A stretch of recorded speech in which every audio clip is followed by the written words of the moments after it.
Hi guys! Welcome to Koisa Vlog. And for today's video guys, gagawa ako ng banana bread. Ayan. So, dati ko na siyang ginagawa pero ngayon ko lang siya i-video. And gagawin ko siyang premiere. And so far, dati kasi akong nagpapa-orders ng mga banana bread. Nagbe-bake ako talaga dati. Tumigil lang ako kasi naging busy at sobrang dami ng ginagawa ko. So, natigil ako siguro 1 year na hindi ako nagbe-bake. Pero, noong mga panahon na yun, ang dami ko laging orders. And, kumikita talaga ako noon. Pero ngayon guys, kahit mga kaibigan ko, yung banana bread ko, yung version ko ng banana bread, talagang masarap siya. Napaka-moist niya. And, hindi siya masyadong matamis. Kasi binabawasan ko talaga yung sugar. And binabalanse ko siya. And pag kumukuha ako ng recipe sa YouTube or sa Googles, ayan, binabago ko yung mini-mix up ko. Kagaya ng mga ingredients na dapat may ganito, let's say walnuts or whatever, iniiba ko siya. Nag-experiment ako. Ayan. So, samahan niyo ako guys, and tingnan natin kung kaya ko pa ulit after 1 year na hindi na ako nakakapag-bake. Tingnan natin ulit kung pasado. Magiging pasado ulit ang aking pag-bake. Ayan, so, let's see guys, and enjoy the video.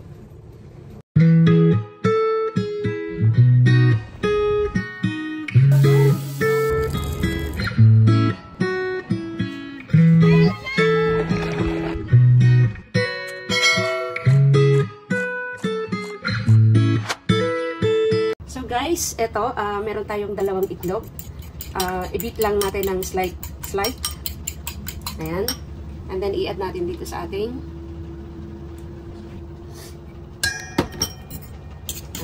ayan. And, isama natin ang ating sugar. 1/2 cup po. 1/2 cup sugar. Siyempre, i-beat natin. Ayan. Palitan natin ang ating hanggang matunaw po yung ating sugar guys. Ayan.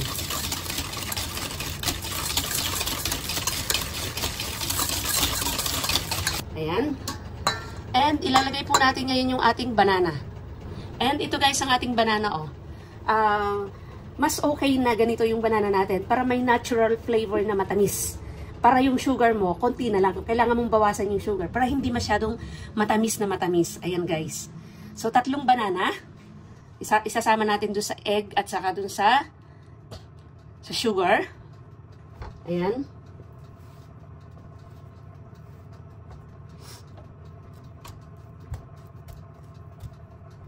Ayan guys.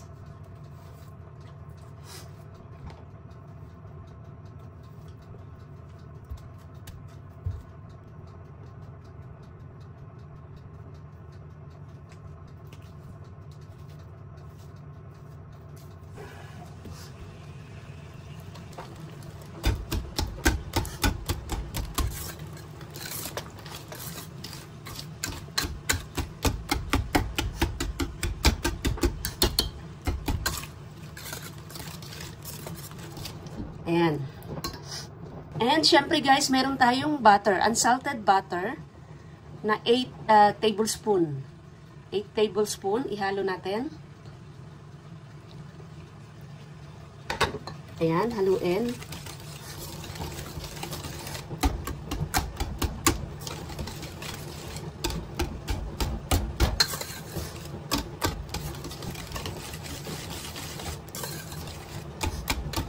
Ayan guys. At syempre, meron na po tayong ginawa ngayon kanina na mineasure na all-purpose flour, 1 in 1/2 cup, tapos a pinch of salt, and 1/2 teaspoon na baking soda. Ayan, pinaghalo-halo ko na po siya kanina. para isasama na natin. Ihahalo na po natin siya dito sa ating mixture.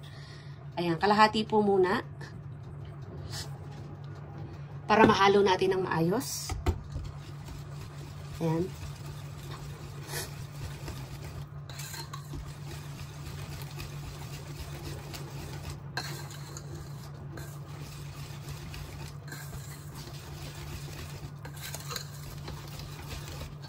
Okay, and then ilagay na po ulit natin yung kalahati pa. Ayan.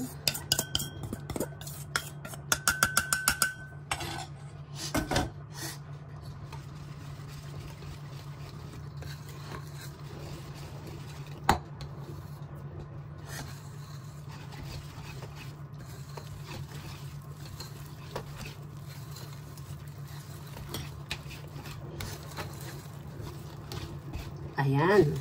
Na-mix na po natin. At syempre, lalagyan po natin, huwag po natin kakalimutan ang ating vanilla. Ayan. 1 teaspoon lang po ang ating vanilla. 1 teaspoon. Ayan. 1 teaspoon. Ang bango. Ngayon, naaamoy ko na ngayon. Hindi pa siya nabibake, pero ang bango na niya.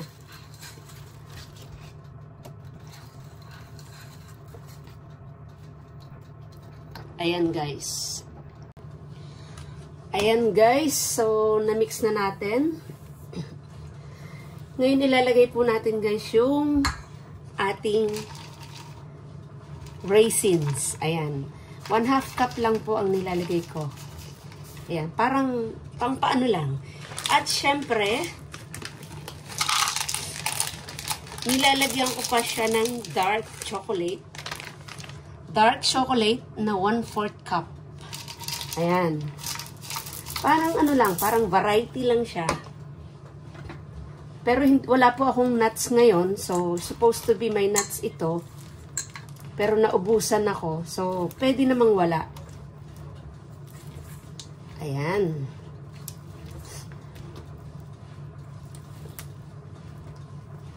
Dark chocolate po ang ginagamit ko guys para healthy. Ayan. O, diba? Naaamoy ko na siya. Mabango na siya. Mabango.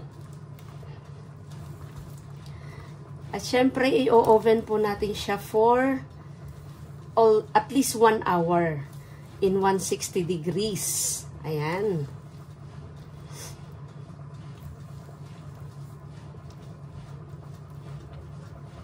Ayan. And ayan guys, ilalagay na natin sa ating baking tin.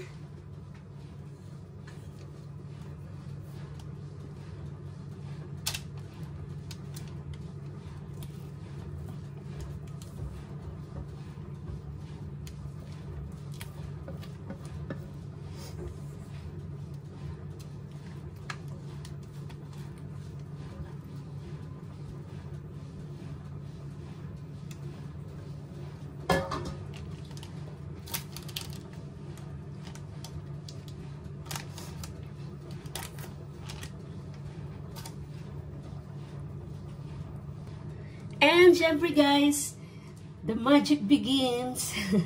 Lalagyan ko pa rin siya ng konting dark chocolate chips. Ayan. Hindi po siya matamis, promise. Ayun. Okay na.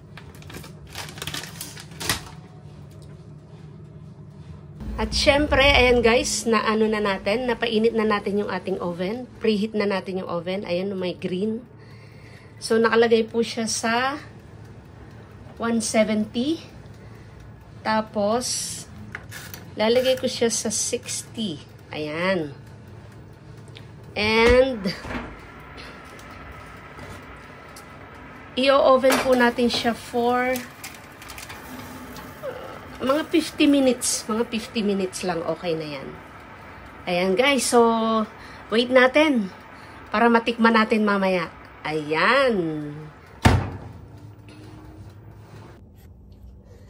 Okay guys, yung ating banana bread after 50 minutes. Siyempre, tinusok ko siya ng toothpick.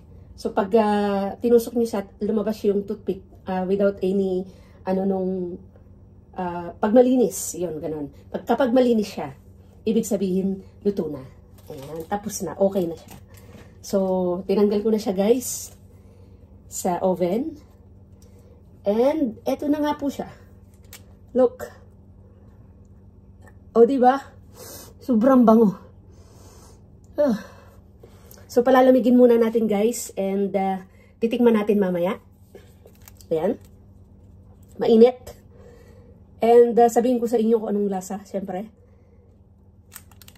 O, diba? Sakto. Ang bango-bango niya, guys. Ang bango-bango. Sobrang bango. So, palamigin muna natin, guys, at least for an hour. Para lang mag-set in yung lasa. Ayan. And, tikman natin mamaya. Ayan. So, guys, napalamig na natin siya ng almost 2 oras. Ayan, so, titikman natin. Diba? Ayan. Titikman natin.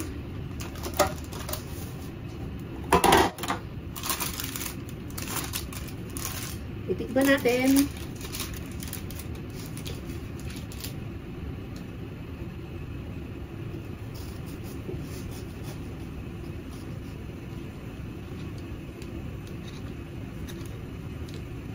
Ayan. Nakikita nyo, guys. Ayan. Medyo umuusok pa yung loob. Pero 2 hours ko na siyang napalamig. Napaka-moist niya. And napaka-soft niya, guys. Oh, pagka inano nyo, nagbabound siya. So, titikman lang natin ng konti.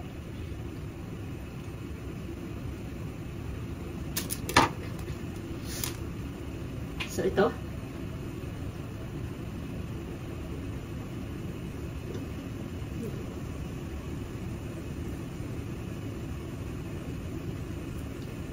Hindi siya matamis. Tamang-tama lang. Malalasahan mo yung banana niya na talagang ripe na. Tapos yung dark chocolate, guys. Ayan o, yung dark chocolate.